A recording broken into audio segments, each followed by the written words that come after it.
a ver, en esta charla, en la cual la hemos titulado de esta manera, cómo definió a astronomía orientación dos monumentos antiguos, lo que vamos a ver es esta relación de la astronomía con los monumentos antiguos y en concreto con los monumentos megalíticos, ya que estamos aquí en el dolmen de Dombate.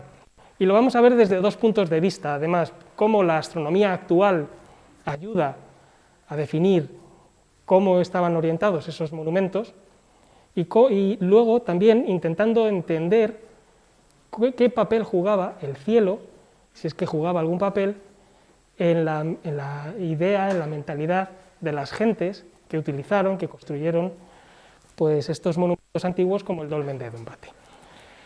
Cuando hablamos de astronomía y hablamos de monumentos megalíticos, a todos o a mucha gente se nos puede venir a la mente un sitio que está en el sur de Inglaterra, en el cual, pues, de vez en cuando ocurren cosas como estas.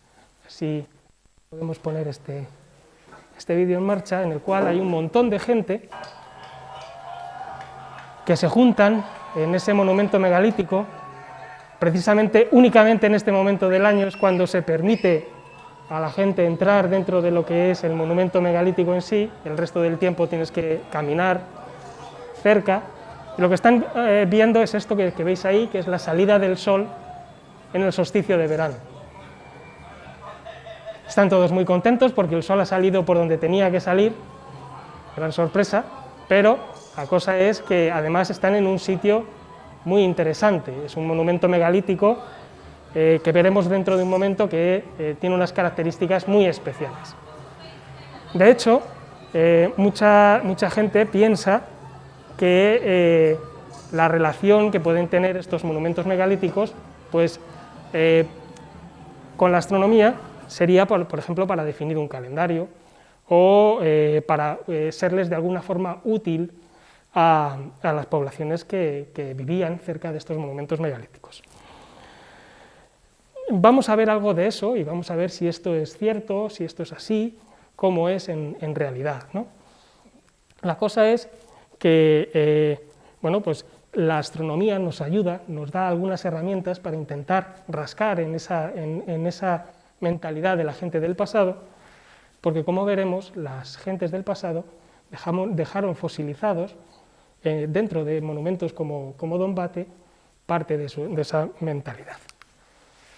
Sin embargo, monumentos megalíticos no aparecen únicamente en Europa. De hecho, muchas veces en el pasado se hablaba de la civilización megalítica o de la sociedad megalítica. Aparecen monumentos megalíticos en todos los continentes. Únicamente que en Europa y en el Mediterráneo es donde han sido tradicionalmente mucho más estudiados y hay una gran densidad de ellos.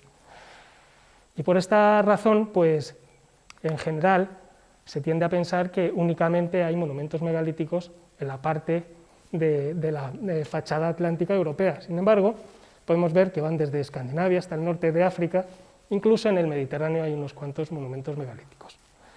Hoy en día, más que hablar de la civilización o la sociedad megalítica, se habla más bien del fenómeno megalítico.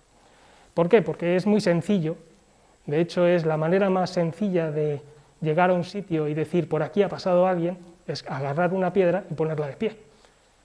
Eso tan sencillo ya está marcando que por ahí ha pasado alguien y estamos alterando el paisaje. Y además va a perdurar en el tiempo. En algunos casos, como vemos aquí, pues más de 5.000 o 6.000 o incluso 7.000 años, si no lo estamos tirando. Porque hay una componente en todo esto, es el respeto de las gentes que van pasando por allí, que mantienen esos sitios, esos monumentos megalíticos. Y entre otras cosas hablamos también de fenómeno, porque como veis aquí, y veremos en un momento, hay muchas tipologías diferentes y con cronologías muy variadas. No aparecen en un momento concreto en todos los sitios, hay algunos sitios donde aparecen muy pronto, en otros aparecen mucho más tarde. Los tipos que se encuentran, los tipos de monumentos megalíticos son diferentes en distintas áreas y además, pues, bueno, tienen también sus peculiaridades y sus características. Como he dicho antes, el monumento megalítico más sencillo es agarrar una piedra y ponerla de pie. Bueno, pues eso es esto que tenemos aquí, es un menhir. Un menhir, las palabras estas vienen del bretón y simplemente porque fue el primer sitio donde se investigaron este tipo de monumentos megalíticos. Un menhir viene a ser simplemente es una piedra hincada. Cuando ponemos varias de estas piedras hincadas formando un pequeño recinto, puede ser rectangular, puede ser circular, puede ser oval, entonces hablamos de un cromlech, como este que tenemos aquí. Si los menhires se disponen en una línea más o menos recta, entonces tendremos un alineamiento. Aparte de este tipo de monumentos megalíticos, hay otros que forman lo que podría ser una caja o una casa, algo que parece que tiene esta pinta. Bueno, pues eso es lo que conocemos como un dolmen. La palabra dolmen en bretón precisamente quiere decir eso, casa.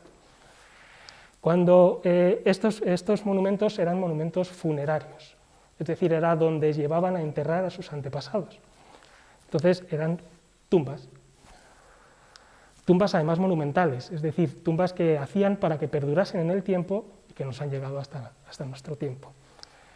Cuando a este dolmen se accede a través de un pasillo, como esto que tenemos aquí, pues entonces se habla de una tumba de corredor.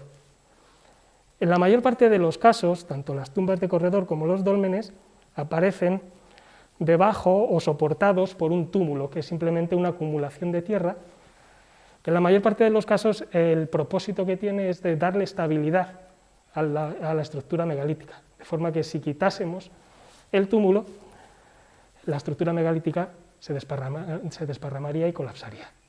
Y eso es lo que ha pasado en muchos de los monumentos megalíticos que podemos ver en muchas partes de Europa.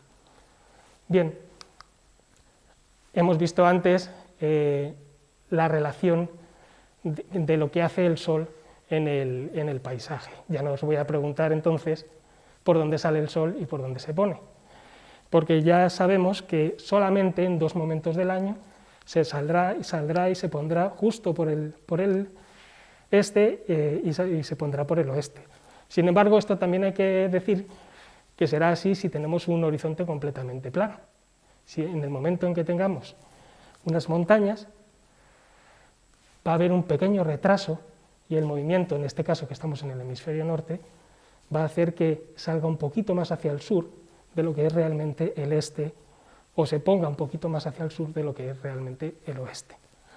Luego, a lo largo del año, hemos visto antes que tenemos el momento en el que está más tiempo sobre el cielo el Sol, pues es el solsticio de verano, que es cuando sale más hacia el norte y se pone más hacia el norte, y de forma recíproca, cuando sale y se pone lo más hacia el sur, es el solsticio de invierno. En la siguiente imagen lo que vamos a ver es un vídeo en el que nos vamos a situar en un punto sobre la Tierra, por ejemplo aquí en Galicia, y nos vamos a fijar únicamente en las salidas del Sol, pero como si estuviésemos abriendo solamente los ojos una vez al día. De esta manera lo que vamos a ver es un movimiento pendular, que es lo que hace el Sol a lo largo del año en este movimiento en el horizonte. Vamos a ver si quiere empezar. El punto en el que empieza es el solsticio de invierno, que es la salida más hacia el sur. Vemos ese recorrido pendular hasta que llega aproximadamente por aquí, es el solsticio de verano, donde se para y vuelve hacia atrás, hasta que llega al solsticio de invierno. Cuando vuelve al mismo punto, podemos decir que ha pasado un año. Bien, esos 2 puntos, esos 2 extremos, que son los solsticios, tienen ese nombre precisamente porque lo que quiere decir solsticio es sol parado. Hemos visto que ahí justo el Sol se para y vuelve hacia atrás en ese recorrido. Y vamos a ver que son puntos muy importantes, porque permiten reconocer momentos y direcciones específicas en el paisaje.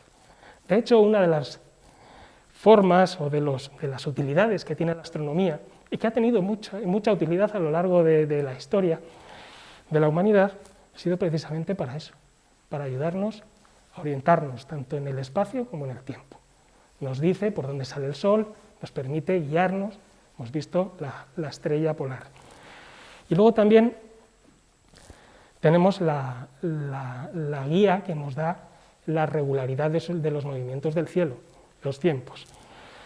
Bien, hemos visto también que la Luna hace algo singular, y son esas fases que vemos todos los meses en el cielo, aproximadamente cada 29 días y medio, aproximadamente, vemos repetirse este patrón de iluminación de la Luna. Sin embargo, la Luna también sale y se pone por el horizonte. Y de forma curiosa, y precisamente porque la Luna está muy cerca también de la eclíptica, va a salir y ponerse aproximadamente por el mismo rango en que vamos a ver al Sol.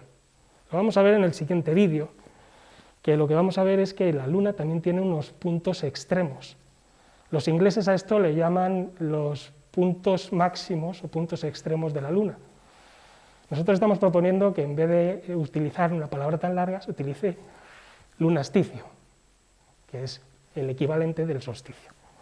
Bueno, lo vamos a ver en este vídeo. Vamos a ver cómo la Luna también hace ese movimiento pendular, pero es un movimiento pendular peculiar, porque no tiene esos puntos fijos, esos lunasticios no son completamente fijos, sino que pulsan.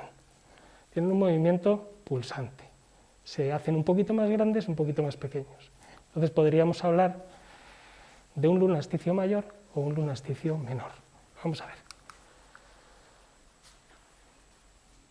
Empezamos el vídeo en esta parte. Lo único que estamos viendo son las lunas llenas a lo largo de 19 años. Habéis visto que he empezado aquí y la Luna ya no llega a ese máximo. Bien, al cabo de 9 años, un poquito más de 9 años, 9,3 años, la Luna llega al máximo más pequeño, es el lunasticio menor. Y a partir de ahí empieza a rebotar ese máximo hasta que al cabo de 18,6 años vuelve al máximo total. De esta manera, si podemos pensar en alguna sociedad, en alguna cultura para la cual la Luna fuese importante, con algún dios lunar, por ejemplo, podríamos pensar que su templo principal, o sus templos, o sus tumbas, por ejemplo, pudiesen estar mirando hacia la Luna y en las orientaciones de esas lunas apareciese el movimiento, por ejemplo, de estos extremos que hemos visto. Esta es una de los fundamentos que utilizamos nosotros, los astrónomos culturales, ¿no?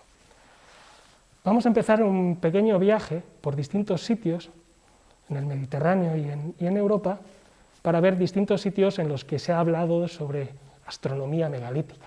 Vamos a ver qué es esto de la astronomía megalítica. Vamos a empezar el viaje aquí en el sureste de Turquía. Estamos muy cerquita del río Éufrates, en Mesopotamia, y vamos a ir a este sitio, Göbekli Tepe. Es un sitio que hasta hace 20 años no se conocía, y de hecho ha sorprendido muchísimo a los arqueólogos por la alta cronología que tiene. Es un sitio que tiene una cronología altísima. Lo vamos a ver en un momento. Lo que llama la atención son estas estructuras que tenemos aquí, circulares, en las cuales pues hay unos pilares, unas lajas enormes, unas piedras trabajadas en forma de T, con una serie de grabados. Vamos a ver algunos de los grabados después. Lo interesante, por un lado, es que cada uno de estos círculos se construían, se utilizaban durante unas décadas, al cabo de esas décadas se tapaban y se construía uno nuevo justo al lado, algunas veces incluso encima. No sabemos muy bien ni cómo lo hacían ni por qué lo hacían, pero lo importante en este caso es la cronología. Es el 9500 a.C. Estamos en un periodo en el que todavía no se ha dado el salto al neolítico.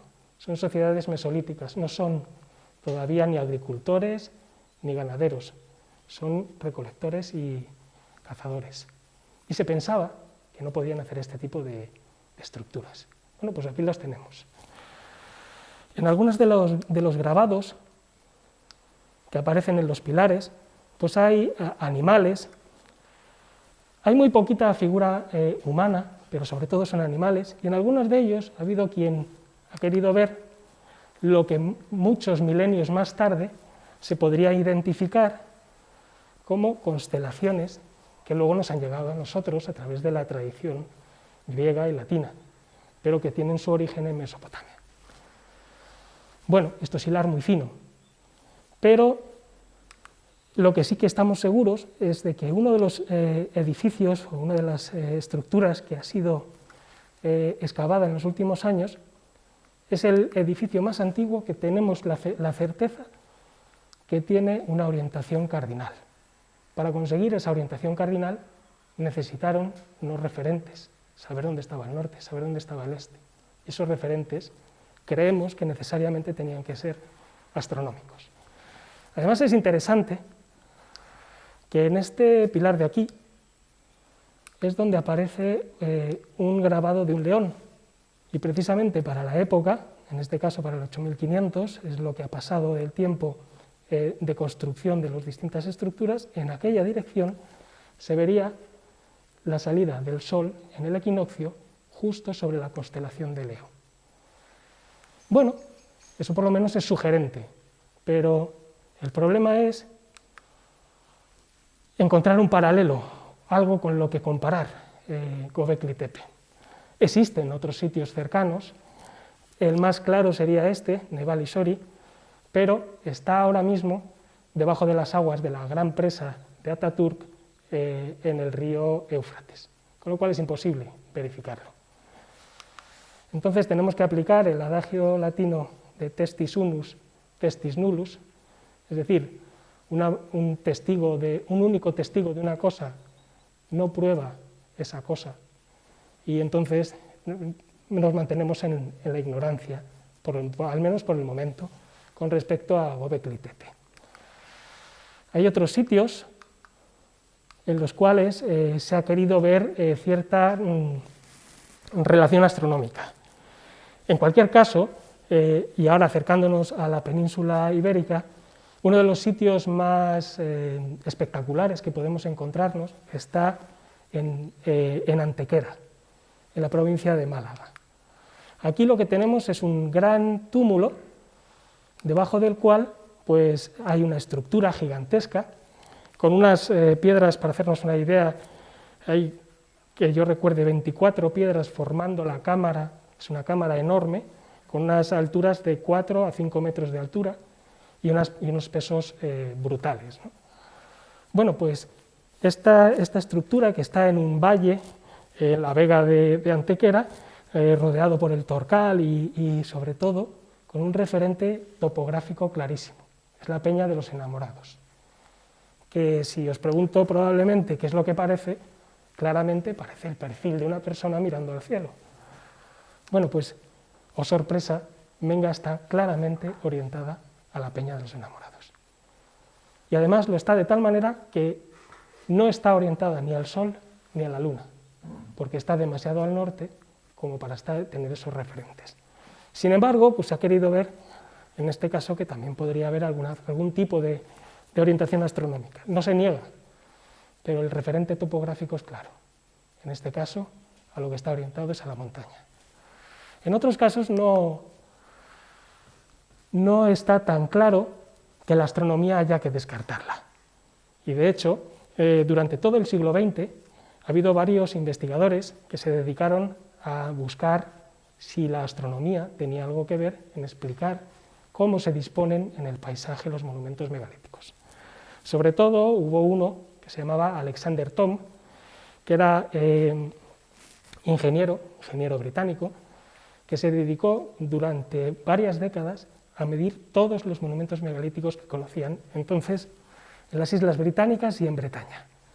Entonces vamos a ver qué tipo de astronomía aparece y lo que ellos interpretaban y hasta dónde se puede tirar por ahí. Nos vamos a desplazar al noroeste de las Islas Británicas, a Escocia, a este sitio, Balocroy, donde aparece este alineamiento. Son 3 piedras hincadas, como las que vemos aquí, en las cuales, bueno, pues esto tendría aproximadamente una cronología de hace unos 4.500 años, es decir, el 2000-2500 a.C., y Alexander Thom pues, tomaba unas medidas bastante precisas, bastante buenas. Entonces obtuvo que la línea que está formando este alineamiento hacia el suroeste coincidiría además con una tumba que se construyó posteriormente a la erección de las 3 piedras, Pues en esta dirección estaría la puesta del Sol en el solsticio de invierno, mientras que en la perpendicular, y de forma coincidente con el lado más plano de la piedra central, se podría ver la puesta de Sol en el solsticio de verano. Estas cosas ocurren, por ejemplo, a las latitudes de Escocia. Esto no ocurriría exactamente aquí, justo que la perpendicular nos dé ambas direcciones. La cosa es que él fue un poquito más allá, porque, bien, efectivamente, en aquella dirección se podía ver el solsticio de invierno, la puesta, y en aquella dirección estamos viendo la puesta en el solsticio de verano. Pero digo que fue un poquito más allá porque dijo, justo en el día y únicamente en el día del solsticio de verano, ocurre algo, y es que el Sol se pone por detrás de eso que vemos allí, que son las montañas de la isla de Jura, esta que está por allí, de tal manera que cuando se pone por detrás de aquella montaña, el limbo superior, la parte superior del Sol, vuelve a salir dando un flashazo de luz, y únicamente por unos segundos podemos distinguir de nuevo la luz del Sol, únicamente en el día del solsticio. Entonces él pensó, bueno, esto me permite fijar exactamente el día del solsticio, y de esta manera construir un calendario de 365 días y un cuarto, incluso más preciso. Entonces, a partir de ahí elaboró la idea de que este tipo de sitios podían ser observatorios, sitios donde había una serie de astrónomos megalíticos que hacían observaciones para lo que fuese, para sacar un calendario, por ejemplo. El problema con esto es doble. Por un lado, hay un problema de tipo, llamémosle, antropológico, y es que estamos proyectando imágenes actuales, ideas actuales, cosas actuales, a sociedades que no son la nuestra. En este caso, a sociedades de hace 4.000, casi 5.000 años, en las cuales la idea de un observatorio, pensándolo como el sitio donde se van a hacer una serie de medidas y de cálculos con un objetivo científico de predicción o algo así, no tiene cabida. No tiene cabida porque en esa sociedad probablemente no tenía sentido. Por otro lado, el problema también es un problema doble físico. Por un lado, lo vemos claramente en esta imagen, apenas hemos podido ver la puesta de sol, el solsticio de verano, porque hay nubes.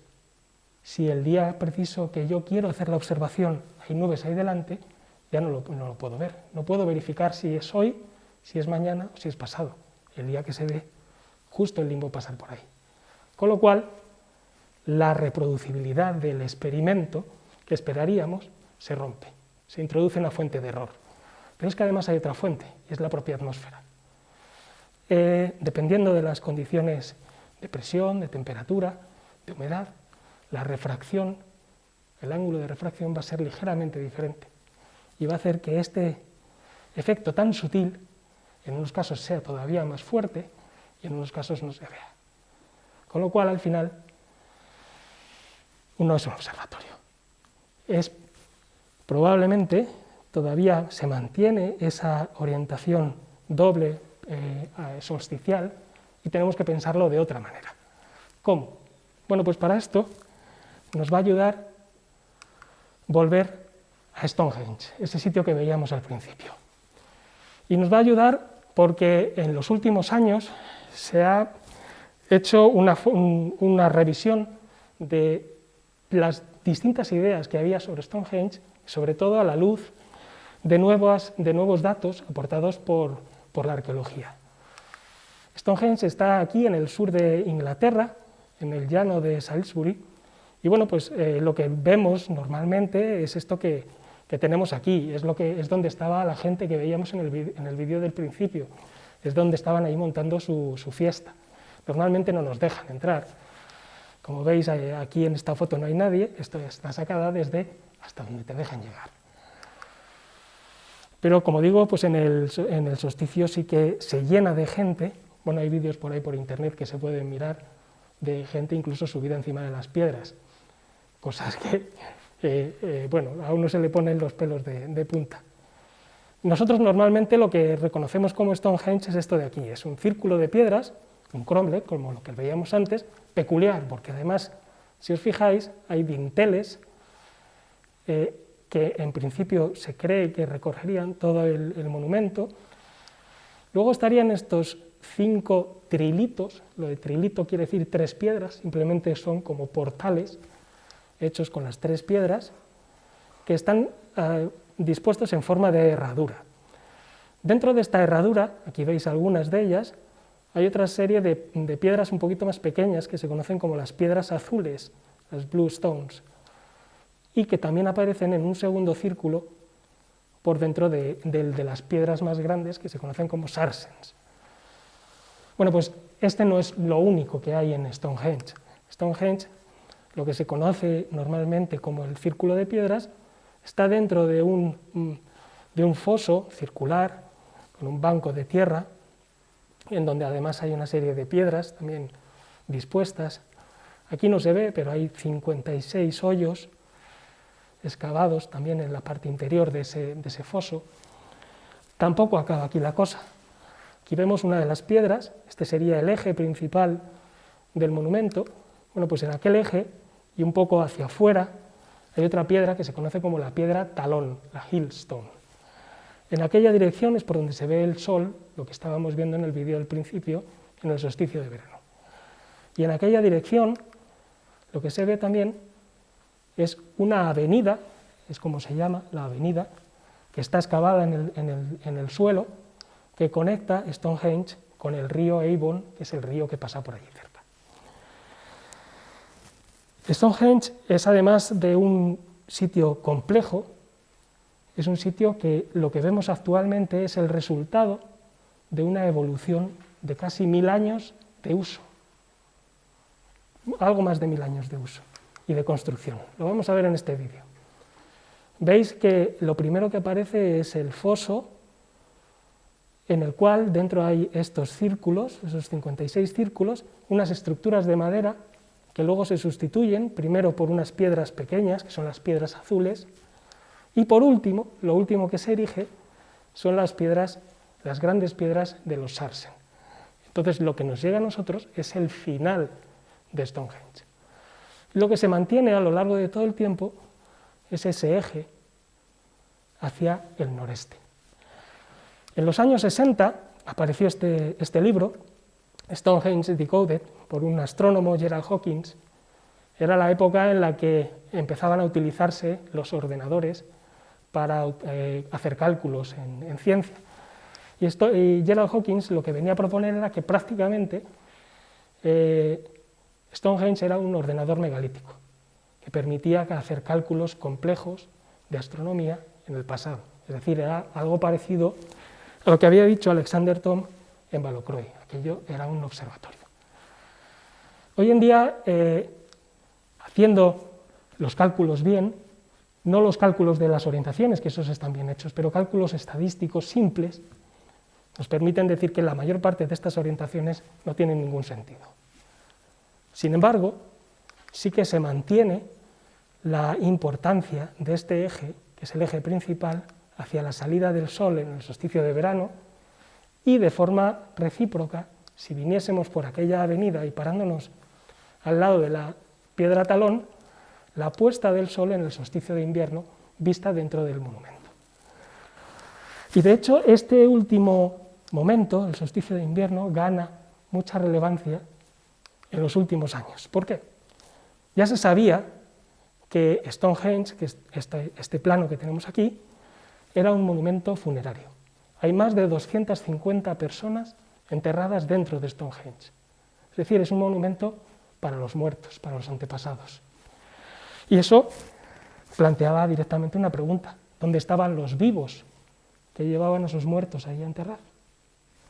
Bueno, pues como digo, hace aproximadamente 15, 20 años se empezó a excavar en las cercanías de Stonehenge, a unos 4 o 5 kilómetros al noreste, este otro foso circular que se conoce como Darrington Walls.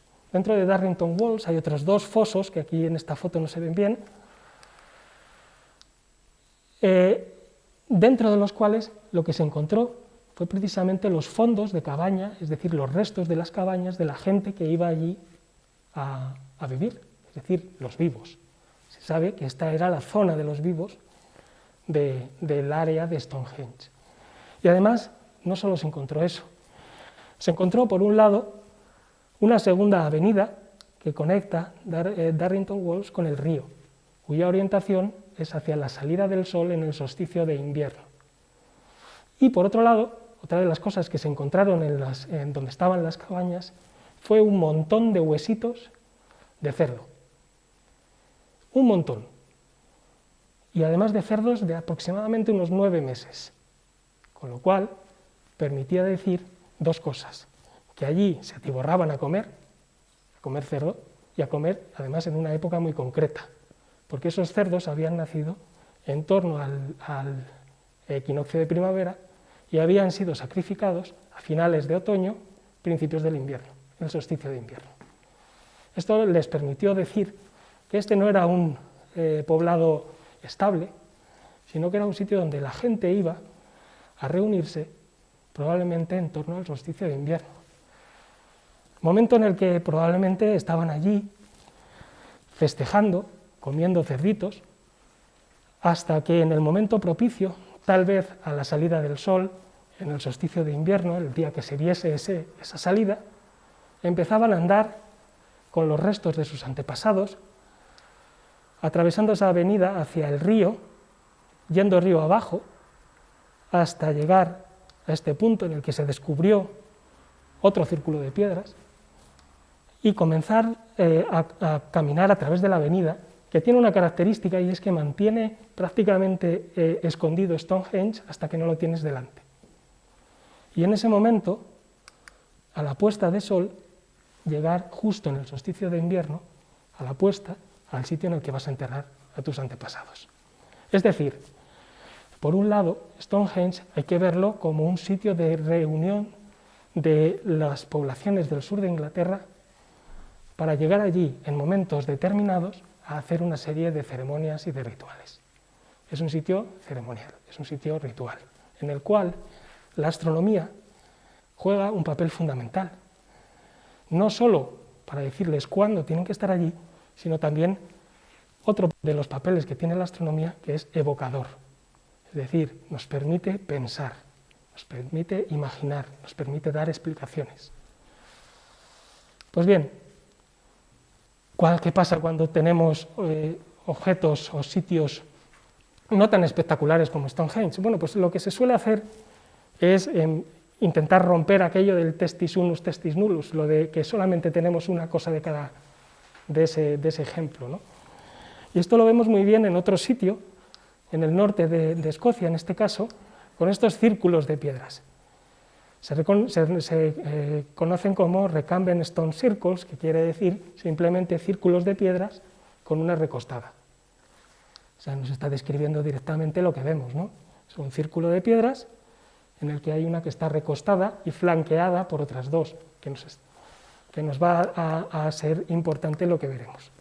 Hay cerca de 100 de ellas en esta zona del noreste de Escocia, y en los años 90 y 80, Clive Ruggles, un investigador británico, se dedicó a medir las orientaciones de estos círculos de piedra. ¿Cómo lo hizo?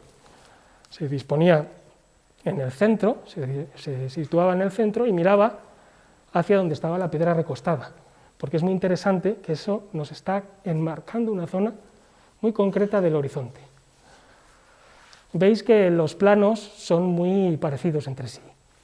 Es un monumento que está muy repetido en todas estas zonas en Escocia. Y la orientación es sistemáticamente la misma, esta que tenemos aquí. Esto que veis aquí es un histograma, simplemente me está diciendo para una determinada dirección cuántos monumentos tengo. Y la mayor parte de ellos están justo hacia el suroeste, en este caso. Aquí lo estoy poniendo en una medida que lo que me está diciendo es hacia qué cosa en el cielo, qué objeto en el cielo estoy mirando. Si yo lo hubiese dispuesto de forma que estuviese las orientaciones estuviesen homogéneamente distribuidas o aleatoriamente distribuidas a cualquier punto del horizonte, yo esperaría ver algo como eso, en este diagrama, o bien la línea azul, o bien algo un poquito más aleatorio como es la línea negra. Si hubiese querido orientarlo a lo que veíamos antes que hacía el Sol, ese movimiento pendular a lo largo del año, yo hubiese esperado encontrar algo como esto, con dos picos muy fuertes en los dos solsticios, el solsticio de invierno y el solsticio de verano. Si lo hubiese hecho a la Luna, esperaría encontrar algo como esto, parecido a aquella otra del Sol, pero si veis hay una ligera diferencia, ¿no? Bueno, pues sabemos que no es aleatorio, sabemos que no es al Sol, pero no se puede descartar la Luna. No es a cualquier Luna, pero si recordáis lo que os dije al principio, si tenemos alguna sociedad que vaya siguiendo a la Luna, esperamos que eso aparezca en las orientaciones. Y es lo que vemos aquí. Esta línea roja lo que me marca es el límite ese más hacia el sur, en este caso de las puestas de la Luna. Y es lo que creemos está pasando aquí. Que esa puesta de la Luna queda enmarcada en esa visión de las piedras, de la piedra recostada.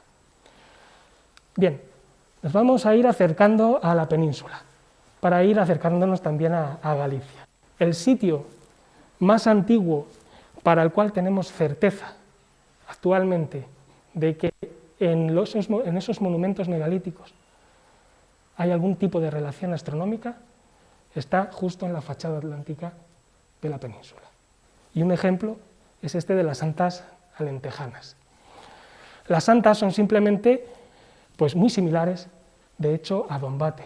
Son monumentos en los que lo que tenemos es una cámara formada por 7 piedras hincadas, además apoyadas como si fuesen cartas, unas sobre otras para darse estabilidad, a las cuales se accede a través de un corredor. Hay cientos de estos monumentos en la zona del Alentejo portugués y de Extremadura. Como os decía antes, la conservación no siempre es muy buena, pero hay algunos casos que son excepcionales, como el Antagrande do Zambulleiro que tenemos aquí, ¿no?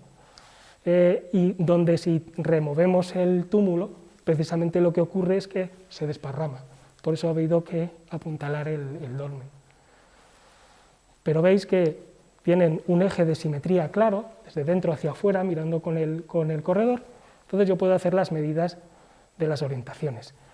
Sabemos que eran sitios de un alto componente ritual, porque todavía hoy en día algunos de ellos se han incorporado en iglesias o se han utilizado como ermitas. Bueno, pues si medimos las orientaciones de todos estos monumentos, todos ellos, sin excepción, están mirando a algún punto en el cual se ve la salida del sol en algún momento del año. Hay más de 170, cerca de 180, pues todos ellos están mirando a algún punto en el cual vemos la salida del sol. Y no cualquiera. El problema es que no sabemos cuál podría ser la salida del sol antes del equinoccio de primavera, después del equinoccio de otoño, pero también podría ser la luna llena en algún momento, por ejemplo, la luna llena de primavera. Esto nos produce un problema, no sabemos exactamente qué es. Sabemos que tiene que ser una orientación astronómica, pero no sabemos qué es. Bien, pues vamos ya llegando aquí a Galicia, porque es lo que os decía antes. Si comparamos las orientaciones de diversos grupos de monumentos megalíticos en la península, los de la fachada atlántica son extremadamente similares.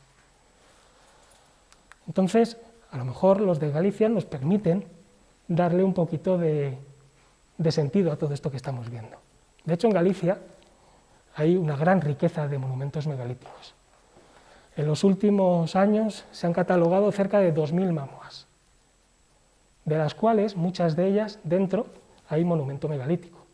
Desgraciadamente no siempre están en condiciones que podamos hacer medidas fiables.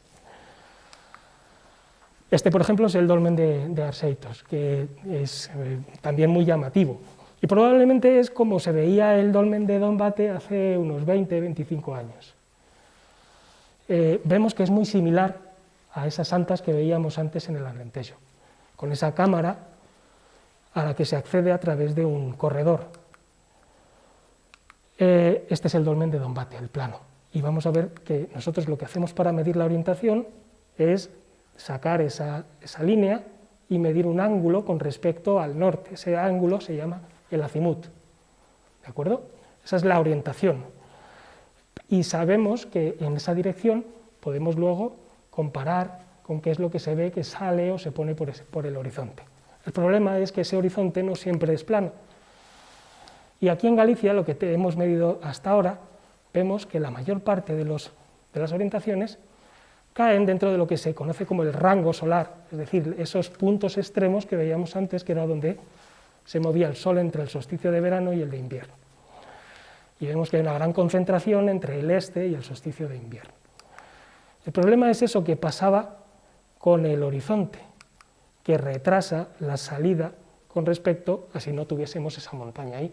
Lo mueve hacia la derecha en este diagrama, lo mueve hacia el sur. Y de esa manera podríamos estar explicando aquello de allá. De hecho, cuando tenemos en cuenta hacia qué parte del cielo está mirando, vemos que todo, también en Galicia, todos estas medidas se pueden relacionar con el Sol o bien con la Luna. De hecho, la mayor concentración en Galicia aparece con orientaciones hacia la salida del Sol en el solsticio de invierno. Y esa es la orientación que tiene Don Bate. Don Bate, sabemos que estamos ahí, en la Costa da Morte, es excepcional. Es, por un lado, el dolmen de Galicia, que yo creo que está mejor estudiado.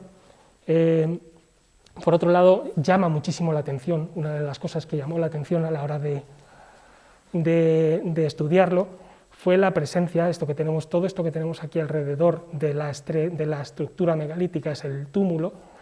Bueno, pues encima de ese túmulo hay una coraza de piedras, de nódulos en algunos casos nódulos de cuarzo, que es mucho más potente en el lado de la entrada que en el lado posterior, realzando esa entrada, que además se ve realzada también por la presencia de esos idolillos, algunos de ellos antropomorfos, que aparecieron a la hora de la excavación. Todo esto hace pensar que la zona de la entrada era una zona concurrida, una zona a la que se acudía a hacer algo. Además tenemos que tener en cuenta que esta piedra que está aquí, que es la piedra de cierre, se puso al cabo de varios cientos de años de uso del monumento megalítico. Y esto lo sabemos por una hoguera que se dató en su momento, justo situada debajo de la entrada, y que probablemente era parte de un ritual para clausurar ese cementerio, que era lo que era Don Bate. Otra de las cosas que llama la atención es que Don Bate no está solo. Al lado de la estructura grande hay otro dolmen más pequeñito, que es anterior, aproximadamente unos 100 y pico años, que al cabo de un tiempo se introduce dentro de lo que es y se tapa con el túmulo más grande de Don Bate. Otra de las cosas excepcionales de Don Bate es la decoración que tiene, el programa iconográfico. Todas las piedras tienen, sobre todo en la parte inferior, una serie de pinturas haciendo unos patrones geométricos en rojo, en negro y en blanco. Y en la parte superior están una serie de grabados, que todavía no sabemos exactamente qué son, pero no aparecen los grabados donde están las pinturas, y eso es interesante. Pues bien, hace unos años pedimos permiso y se nos concedió para entrar dentro del dolmen y ver qué era lo que pasaba a la hora de la salida del Sol en el solsticio de invierno. Lo que vimos fue que efectivamente el Sol entraba por donde pensábamos que tenía que entrar, pero desgraciadamente, como está la piedra de cierre, solamente veíamos un par de puntos de luz que iluminaban el fondo, la piedra del fondo, la piedra de cabecera y donde estaban las pinturas. ¿Qué es lo que hicimos? Bueno, pues lo que hicimos fue primero pedir permiso para ver si nos dejaban mover la piedra, no pudimos, pero lo que hicimos fue hacernos un modelo de 3D del sencillo, del dolmen, ponerlo en un modelo digital del terreno e incorporarlo a un programa de planetario, para ver y simular cómo era el efecto hace 5.000 años de la entrada del Sol en lo que es la cámara de Dombate. Vamos a ver si se ve. Ahí estamos viendo la salida del Sol hace 5.000 años. El horizonte es el horizonte que tenemos o que tendríamos si estuviésemos aquí fuera, ¿no? Justo a la hora de la salida del Sol, el Sol se ha quedado a esta altura. Según el Sol va subiendo en el cielo, su proyección dentro de la cámara baja y sale por el corredor hacia las personas que están al lado de los idolillos. Si os habéis fijado, el Sol nunca ha llegado a estar por encima de la línea donde hay pinturas, por lo menos las pinturas rojas, blancas y negras. Esto es muy evocador y muy llamativo. Por un lado, para las personas que estuviesen allí viendo todo esto únicamente en los días cercanos al solsticio de invierno, podrían pensar, por un lado, que en esos días en los cuales el Sol ha estado el mínimo tiempo por encima del horizonte, el Sol se acerca y da su fuerza a aquellos de nuestros antepasados que están ahí enterrados. O bien podrían pensar de forma complementaria, y a veces yo creo que no tiene por qué ser contradictorio, el Sol recoge la fuerza entrando en esta cámara para a partir de ese momento empezar a hacer los días más grandes y anunciar la renovación de la naturaleza con la llegada de la primavera unos meses más tarde. Todo esto es lo que pensamos, el sentido que podría tener toda esta fenomenología que ocurre en Dombate. No ocurre únicamente aquí. Afortunadamente en Galicia hay un montón de estos sitios, como por ejemplo en el Bocelo tenemos Forno dos Mouros, donde también pues, hay algo similar, en un sitio mucho más pequeño, donde también hay pinturas, donde también hay orientaciones hacia el solsticio de invierno y donde también hay fenomenologías interesantes asociadas con la salida del Sol. No son tan espectaculares como la que tenemos en Dombate, porque Dombate efectivamente es único. En cualquier caso, lo que he intentado exponer en esta clase es que las sociedades del pasado miraban al cielo y nos dejaron esa mirada fosilizada dentro de esos monumentos que ellos construían. En el caso de los monumentos megalíticos, lo hemos visto en esta charla, en otros monumentos también. Nos puede parecer que esto es algo extraño, o puede que no tanto, por algunas cosas que hacemos. Al fin y al cabo, somos el mismo ser humano, las mismas personas, con inquietudes similares, lo único, y preguntándonos, haciéndonos preguntas muy parecidas, pero respondiéndolas desde puntos de vista completamente distintos y con herramientas distintas. Y nada más.